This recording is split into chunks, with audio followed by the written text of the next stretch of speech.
Okay, Assalamualaikum semua. Selamat pagi. So, kita belajar yang lepas adalah berkenaan dengan atomic model. Okay, saintis yang contribution dia. Okay, kita ada 5. Okay, kita ada Dalton, Thomson, Rutherford, Bohr and Chadwick. Okay. Kemudian kita belajar pula mengenai dengan subatomic particle. Kita ada proton, elektron dengan neutron, proton positif, elektron negatif and neutron neutral. Okey. Kemudian kita belajar juga macam mana standard representation of atom A, Z, X. Okey. So A itu adalah nuclear number, Z proton number dan X adalah simbol. Okey. So hari ini kita nak belajar mengenai dengan atomic structure and electron arrangement. So ada perkataan kat sini lah. Electron arrangement. Okey. So electron arrangement ni dia sama je. Okey, kalau di atom, kalau di atom, kita ambil simbol lah A. Kalau atom, proton dia mesti sama dengan elektron. Okey. So sekarang ni kita dah belajar proton sama dengan elektron. Sekarang ni kita nak belajar pula bagaimana kita nak lukis. Okey. So ini cara kamu nak lukis electron arrangement. So kita ada nukleus di tengah-tengah. So nukleus ni mengandungi proton. Okey, satu lagi adalah neutron. Okey, kemudian kita ada elektron lah. Okey, elektron yang bergerak mengelilingi nukleus. Okey, tapi dia ada rules dia. Yang pertama, first shell mesti mengandungi 2 elektron. Okey, kemudian second shell 8 elektron. Okay, and then the rest tu 8 elektron duduk dekat third shell. So that's mean kita katalah shell ni sebagai perumah dia. Okay, rumah dia. So rumah untuk first shell ni 2 je maksimum. Second shell, rumah yang kedua 8. Okay, kemudian third shell pun 8. Okay. So kamu nak hafal, okay, elements. Kita ada elements hidrogen sehinggalah kalsium. Okey. Maksudnya proton number dia daripada 1 sehinggalah 20. So nanti kamu tengoklah dekat periodic table of element. So ada 20 elemen yang wajib kamu hafal dia punya proton number. Okey. So senang je. So setakat basic ni kamu kena tahulah first shell 2, egg shell, second shell 8 dan third shell 8 juga. Okey, boleh? Okay guys, so kita tengok kepada latihan. Okay, latihan yang diberikan adalah proton number of aluminium is 13. Okay, and aluminium atom has 13 electron. So seperti mana cikgu cakap tadi, kalau dia atom, kalau dia atom, proton sama dengan elektron. So kalau proton dia 13, elektron dia juga 13. Okey, kemudian the electron arrangement of aluminium atom is 283. Okey, ni first time kamu belajar. Okey, ini cara kita tulis. Okey, so macam mana dapat 283? Okey, so 2 ni adalah mewakili, titik ni mewakili first shell dia lah, satu perumah dia. First shell dia letak 2. Kemudian kita titikkan dia. Kemudian baki dia lagi adalah 11 kan. Okey, so kita pergi ke second shell, kita letak 8. Okey, so kita dah habis, kita pergi kepada perumah yang ketiga, bakinya pula 8 tambah 2 10, so total 13 iaitu 3. So ada first shell, second shell and third shell. Okey, so mudah aje. Okey, kemudian kita tengok kepada yang seterusnya, number of valence elektron. So apa maksud valence elektron? Okey, dia refer kepada elektron yang duduk belakang sekali. Cikgu padamkan. Okey, dia refer kepada elektron yang duduk belakang sekali. So ini adalah valence elektron. Sorry, hodoh sikit. Okey, so itu dia punya maklumat yang pertama lah. Okey, kemudian kita tengok kepada gambar rajah ni. Okey, the electron arrangement. Okey, show the nucleus and electron arrangement of an atom. Okey, so kita tengok yang pertama. So, dia tunjukkan nukleus dia ada aluminium saja. Kemudian, okey, kita tengok first shell ada 1, 2. Okey, so samalah kan 2. Kemudian second shell dia kena 8 lah. 1, 2, 3, 4, 5, 6, 7, 8. Tengok cara dia letak elektron tu. Kiri, kanan, atas, bawah. 1, 2, 3, 4, 5, 6, 7, 8. Kiri, kanan, kanan, kiri, atas, bawah. Kemudian yang selebihnya dia letak 3 je lah. Sebab valence elektron dia 3. Okey, apa perbezaan di antara dua gambar ni? Okey, so perbezaan dia adalah dari segi nukleus ni. Okey. So kalau dia adalah atomic structure, wajib kamu tulis dalam nukleus tu dia punya proton dengan dia punya neutron. Okey. So nanti dia akan bagi tahulah neutron tu berapa. So yang kamu nak kena ingat adalah proton sahaja. So untuk yang electron arrangement dia just tulis nucleus kemudian dia simbolkan dengan Al. Untuk atomic structure dia describe apa yang di dalam nucleus tersebut. Okey, itu adalah perbezaan di antara electron arrangement dengan atomic structure. Okey. Okey, so kita dah belajar, kita nak test yourself 2.3. Okay, so yang ni ada dekat kamu punya textbook. Okay, so kita baca dulu soalan. Table 2.3 show the number of proton and the number of neutron for the element X, Y and Z. Okay, so elemen dia X, Y, Z. So tak perlulah kalau kamu dah hafal tu, proton number 10 ni, contohnya apa dia? Okay, contohnya neon. So argon. So tak perlulah kamu tulis elemen ni. Pakai je elemen yang dah diberikan lah. Okey, kalau 11 ni sodium. Kalau Z ni potasium. So macam mana kamu cikgu tahu tu, kamu tengok balik predictable betul tak cikgu cakap ni. Okey, kemudian kita tengok diberikan number of neutron. Okey. So what is the nucleon number of atom Y? And number 2, write the standard representation of element Z. And number 3 and number 4. Okey, so sekarang ni kita tengok pula macam mana kita nak jawab daripada soalan nombor 1 sampailah nombor 4. Okey, let's go yang pertama. Okay, so what is the nucleon number of atom Y? Okay, so nucleon number adalah penambahan di antara proton and neutron. Okay, so mana Y? Okay, Y di sini. So 11 plus 12. Okay, so jawapannya adalah 23. Okay, senang aja guys. Alright, kemudian kita tengok kepada seterusnya, standard representation of element Z. Okay, apa standard representation yang kita kena tulis? A, Z, X.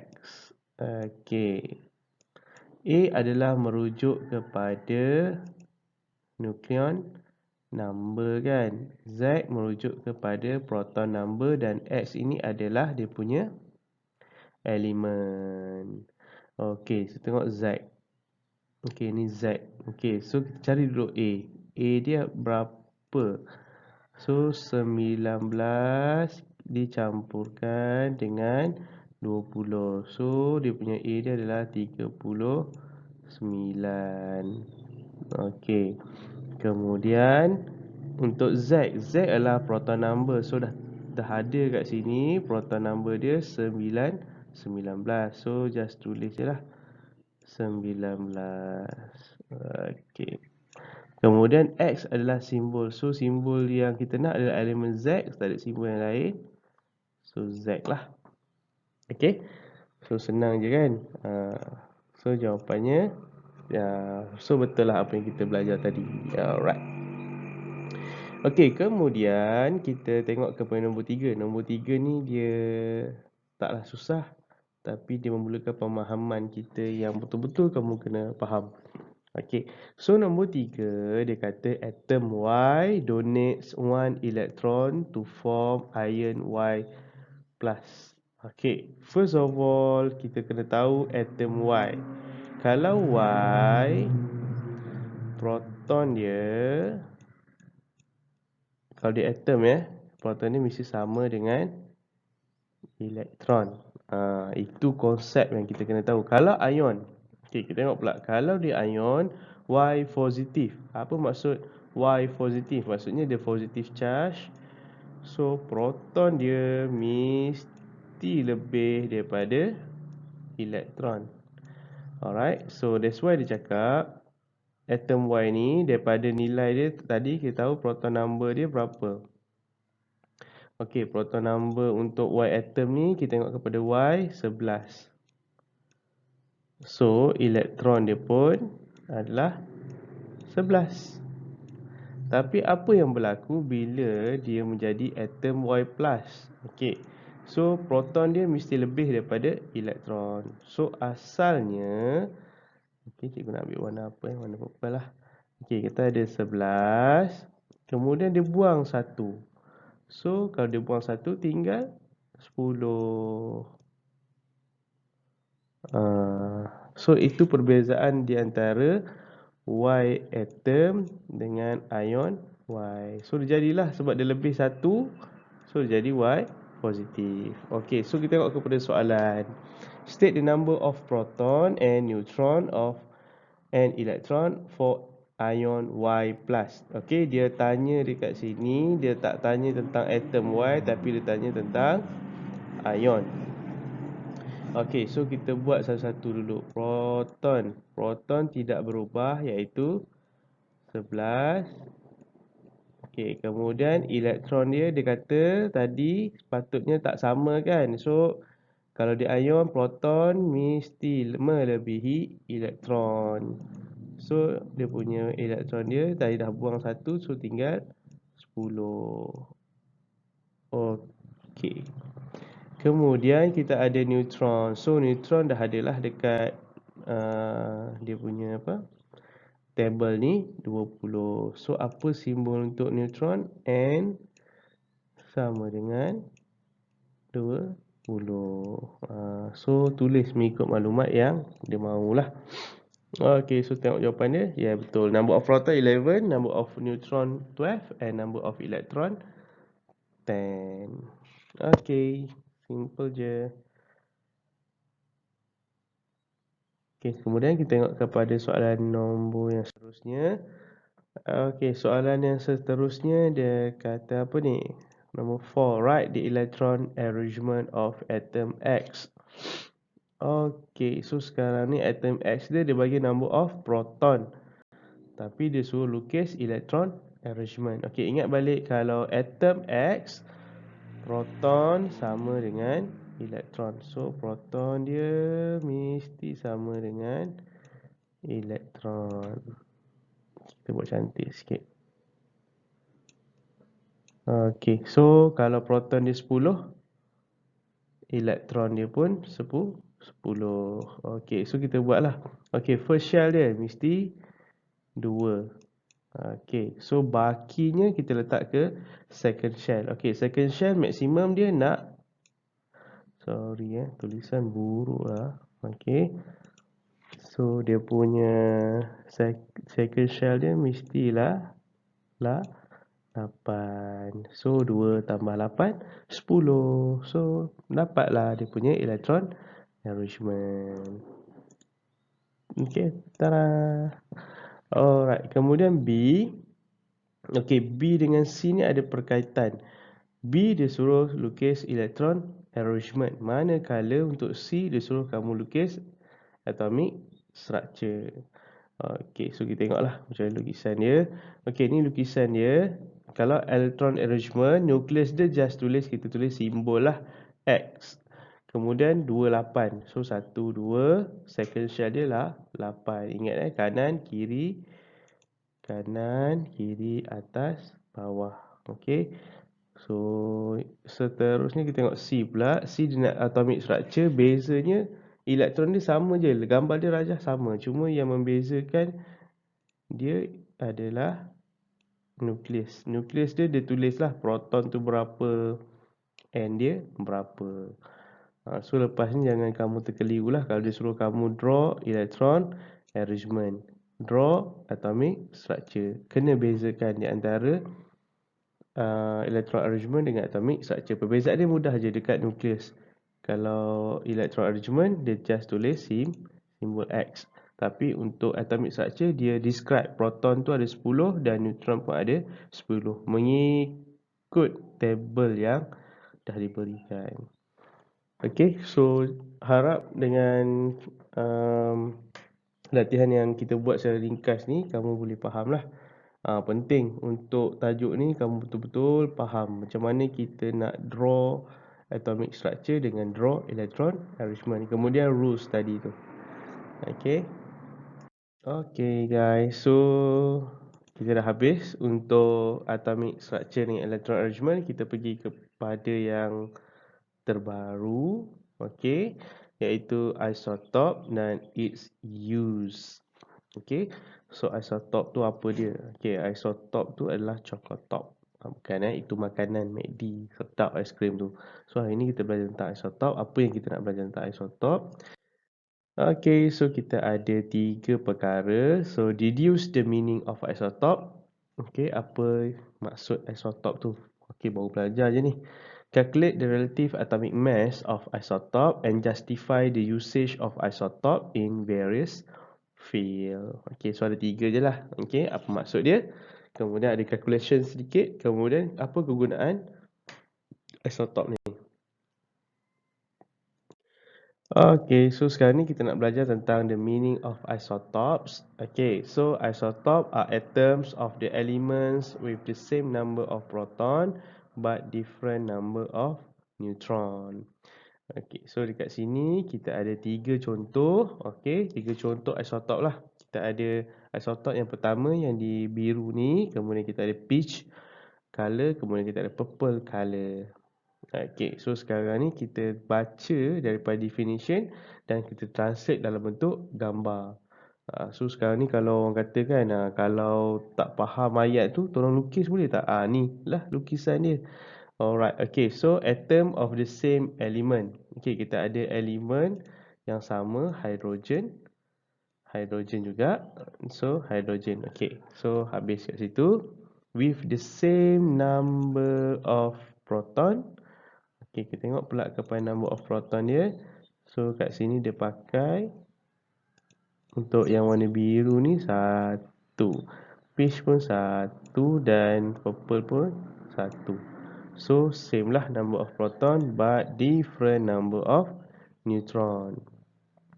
Okay cikgu, tak ada lah neutron. Ini kan dia punya nukleon. So mana neutron cikgu? Okay, so ingat hasil tambah proton dengan neutron akan menghasilkan nukleon. Okay, so senangnya dapat dia punya neutron, just tolak je lah. Okay, nukleon tolak proton. So kat sini dia punya neutron dia kosong. Okay, kat sini 2 tolak 1, 1. So kat sini dia punya 3 tolak 1, 2. So number of neutron dia dah berbeza-beza lah, 0, 1, 2. So inilah dia punya definition untuk isotope. Atom of the same element with the same number of proton but different number of neutron. So kena hafal yang ni, wajib. Okay, kemudian kita tengok table 2.4, number of subatomic particle for the isotope of chlorine. Okay, kita tengok sebelah kiri dahulu. Kita ada 2 isotop, chlorine 35 and chlorine 37.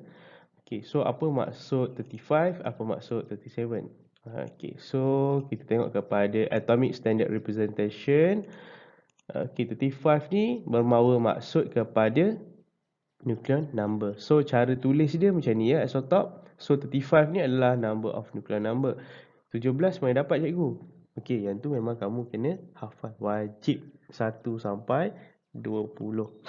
Okey, kemudian kita tengok kepada yang seterusnya, number of proton mesti sama dengan number of electron, 17, 17. Yang membezakannya adalah number of neutron. Okey, so kita ingat balik. Okey, hasil tambah proton dengan neutron kita akan dapat nukleon. So that's why kat sini 35, 17 tambah 18. Sama juga di bawah yang contoh yang kedua, 17 campur 20. So kita akan dapat 37. Okey, so mudah je isotop ni. Okey, tak susah pun. Dia sangat-sangat simple sahaja. Okey, boleh guys. Okey, kita sampai part of calculation. Okey, relative atomic mass of isotope. Okey, so kita ada mass, kita ada atomic, kita ada relative. Mass berat, atom secara relatif. Relatif ni maksudnya adalah perbandingan. Okey, perbandingan nanti kamu akan belajar pada topik predictable of element. Atom ni dia sangat kecil. So kalau berat kita ada penimbang kan. Kalau ketinggian kita ada itulah height punya stand yang kita ukur setiap kali kita buat PJSK tu. Okey, so atom ni kita timbang guna macam mana? Ada penimbang ke? Tak ada. Okey, kita guna perbandingan dengan atom yang lain. Nanti kita akan further study dekat predictable of element. So relative ni adalah perbandingan lah. Okey, so relative atomic mass of isotope. Berapakah berat isotope? Okay, most element exist naturally as a mixture of two or more isotope. Okay, so Allah jadikan dia adalah campuran antara dua dan lebih isotop dekat muka bumi ni.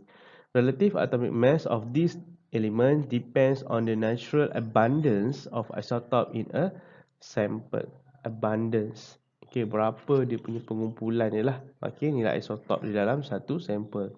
So, natural abundance is the percentage of isotope present in natural sample of element. So, di dalam muka bumi ni kita kena tahulah berapa isotop yang ada. Cikgu, saya kena hafal ke tak? Nanti dalam soalan dia akan bagi tahu. So, lepas ni kita akan buat latihan. So, natural abundance tu adalah percentage isotope present in natural sample of element. So, natural tu memang ada sebanyak itu dia punya nilai isotop dia. So, relative atomic mass can be calculated from the natural abundance of an element containing isotope using the following formula. So, ingat saja formula yang ni, dia sangat mudah sahaja. Okay, so kita ada ni simbol apa ni? Ni simbol adalah jumlah persen isotop. Okay, so natural abundance dia berapa? Yang ni nanti soalan kita bagi tahulah. Kemudian mass of isotope. Okay, mass of isotope ingat betul-betul yang ni adalah merujuk kepada nilai nucleon number.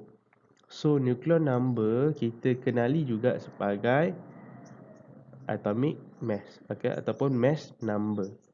Alright. So bahagi dengan 100. Okay, mungkin kamu tak faham. Kita tengok kepada next slide. Macam mana kita nak calculate. Okay. Okay, kita tengok kepada latihan. Exercise number 3 dalam textbook kamu ada. Okay, chlorine consists of two isotope. Kita ada 35, kita ada 37. Okay, kemudian diberikan natural abundance 35. Chlorine adalah 75% and chlorine 37, 35%. So natural abundance ni tak perlu ingat lah. Okay, dia dah beri dalam soalan. So calculate the relative atomic mass. Okay, so macam mana kita nak buat? Kita tengok kepada solution dia. Okay, kita kaji daripada jawapan dia. Okay, percent of isotope 35, chlorine 35 diberikan 75. Kemudian kita darabkan times dengan mass chlorine 35. Macam mana kita nak tahu dia punya mass? Tengok kepada nucleon number. Okay, so dia dapat dekat sini lah. Nucleon number dia 35. So that's why 75% darab dengan 35. Sama juga dengan sebab dia ada dua isotop, kita kena tambah. Okay, so tambahkan 25% darab dengan 37. Macam mana kita dapat 37? Tengok kepada nucleon number untuk chlorine 37 pula. Kemudian dah persen kita kena convert je lah. Kita kena bagi dengan 1000. So dapatlah dia punya relative atomic mass untuk chlorine 35.5. So relative atomic mass ni jangan hafal yang kamu nak kena hafal adalah dia punya proton number. Tapi dalam periodic table nanti kalau kamu tengok periodic table, cikgu nak kamu ada periodic table, tengok dia akan bagi dua information. Yang pertama proton, second one adalah relative atomic mass. So nanti tengok Okey, kita nak sampai dah penutup chapter Matter and Atomic Structure chapter 2. Sekejap je guys. Okey, kita ada use of isotope. Kita ada beberapa bidang yang utama. Okey, yang pertama adalah medicine. Okey, so medicine kita ada cobalt 16. So ingat 16 ni adalah dia punya nucleon number. Iodine 131. Agriculture phosphorus 32. Nuclear. Okey, dalam bidang nuklear pun ada juga isotop yang kita pakai, uranium 235. Tapi bukan untuk peperangan So kita baca generating electricity through nuclear power generator. So digunakan untuk generate electric. So kebanyakan negara memang menggunakan nuklear. Kita pun one day maybe akan guna. Dan tak siap cikgu dalam 2050. Okey, tahun 2050 kita akan gunalah. Tapi terpulanglah kepada kita sebagai masyarakat boleh terima ataupun tidak. Kemudian archaeology kita ada carbon 14, kemudian lead 210. Okey. So tengok lead ni determine the age of sand and earth layer up to 1800s. Okey, so macam mana selama ni kita duk belajar kan. Diorang ni senang-senang je letak estimate fosil dinosaur ni berapa ribu tahun. So sebenarnya dia menggunakan isotop. Kemudian industry, and then yang last one adalah sodium 24 untuk detecting leakage in underground pipe. So macam mana kalau kita fikir kan, okey dalam tanah ni ada pipe macam-macam, ada pipe gas, ada pipe air. So macam mana nak tahu kawasan mana yang leakage kan? So dia menggunakan sodium 24. Okey, kita tengok satu persatu. Okay, so untuk medicine, cobalt 16 in radiotherapy to kill cancer without surgery. Okay, so ini adalah dia punya orang kata bagaimana operational okay, radiotherapy ni. Okay, dia attack lah. Okay, dia menggunakan gamma ray. So gamma ray ni mengandungi cobalt 16. So and then another one adalah untuk sterilize, dia surgical instrument lah untuk matikan kuman. Okay, seterusnya iodine 131, treatment of the thyroid disorder such as hyperthyroidism and thyroid cancer di leher. So basically dia memang digunakan untuk kill kita punya cancer lah. Side effect of course ada. Manusia tak tahan dengan radioterapi ni So adalah contohnya gugur rambut dan sebagainya lah. Okay, so seterusnya kita tengok kepada bidang agriculture, pertanian. So a Geiger counter is used to detect the movement of radioactive phosphorus 32. So isotop yang digunakan adalah phosphorus 32. Okay, this information helps scientists understand the detailed mechanism of how plant utilize phosphorus to grow and reproduce. Okay, so tengok pada gambar ni pun kita tengoklah. Okay, so scientists akan inject dulu radioaktif, okay, iaitu phosphorus 32. Kemudian ada alat dia lah untuk dia nak tengok how the plant metabolism. Okay, berapa banyak ukuran phosphorus yang diguna pakai oleh plant ni. So bila dapat bacaan, itulah dia punya indikator nak menunjukkan pokok itu healthy or not. So seterusnya kita tengok dari segi bidang nuklear. So nuklear dia menggunakan uranium 235. So generating electricity through nuclear power. So uranium ni digunakan untuk generate electricity. So dia memberikan sangat power yang sangat besar. So India satu negara yang besar So dia menggunakan nuklear lah untuk nak provide electricity in their country. Okey, untuk bidang arkeologi pula, okey, dia menggunakan carbon 14. So carbon 14 ni adalah untuk estimation of artifact of fossil age. Okey, so ini adalah dia punya graph. Okey, semakin lama dalam setiap badan mammals ataupun bahan hidup, organism, dia ada carbon 14. Okey, sebab carbon 14 tu hasil daripada dia makan. Okey, so setiap bahan makanan dikonsum tu, so itu mengandungi carbon 14 lah. Alright. Okey, so bagaimana berlakunya kita tengok depletion, pengurangan. Okey, semakin banyak tahun semakin kurang dia punya percent of carbon 14 yang ada dalam badan dinosaur ni. So kita tengoklah berapa persen. So ada dia punya perkiraan dia. So itulah cara saintis estimate usia fosil yang dijumpai. Bukan simply je letak 80,000 tahun, 80 juta tahun, tak. Okay, so dia menggunakan carbon 14. Okay, so untuk lead 210, okay, into determining the age of sand and egg layer, the egg pula, earth layer. Okay, kita tengok berapa banyak, okay, berapa banyak layer, okay, lapisan tanah yang di bawah satu kawasan tersebut lah. Seterusnya, industri, dia menggunakan hydrogen tree, a detector to study sewage. Okay, sewage ni adalah bahan kumbahan. Okay, so sodium 24. Okay, in detecting leakage in underground pipe. Okay, so ini yang kita tengok kepada gambar rajah ni. So underground leakage, so macam mana kita nak tahu dekat kawasan mana yang berlaku bocornya pipe tersebut. So dia akan letakkan air yang ditambah dengan sodium 24. So bila ada air yang berkumpul banyak di kawasan tempat tersebut disebabkan ada bocor di sini, so rate meter record a high reading above the leakage pipe. So dekat sini akan ada akan beri information lah kepada saintis bahawa kat sini adalah mengalami pipe bocor. So dia menggunakan Geiger-Müller tube. So Geiger-Müller ni cuba kamu find out, dia adalah saintis yang sangat popular dalam bidang isotop ni lah. Okay, so kita ada latihan. Okay, kita ada test yourself 2.4. So kita ada soalan nombor 1 sampai nombor 5. So nanti cuti Chinese New Year ni, cikgu nak kamu buat, kemudian tuliskan dekat kertas kajang, and then kamu menggunakan cam scanner, kamu scan. So kamu akan masukkan dalam Google Form yang cikgu akan generate nanti. So kalau ada soalan, tanya cikgu je directly terus.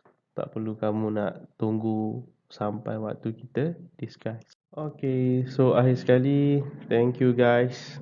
So menonton video yang cikgu sediakan ni. So diharap kamu boleh tengok berulang-ulang kali jika tak faham. So kalau ada masalah boleh contact cikgu personal.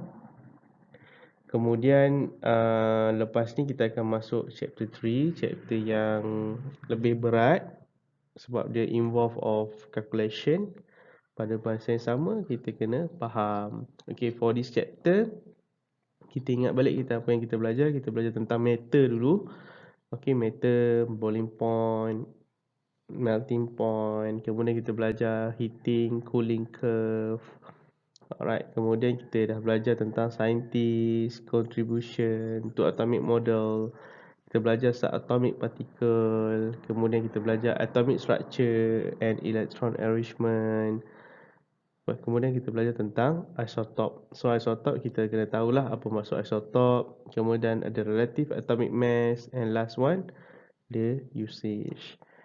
Okay, so sampai di sini saja. So cikgu ucapkan selamat bercuti Chinese New Year. So duduk di rumah. Kalau nak keluar jangan lupa pakai mask. Okay. So assalamualaikum warahmatullahi wabarakatuh. Bye bye.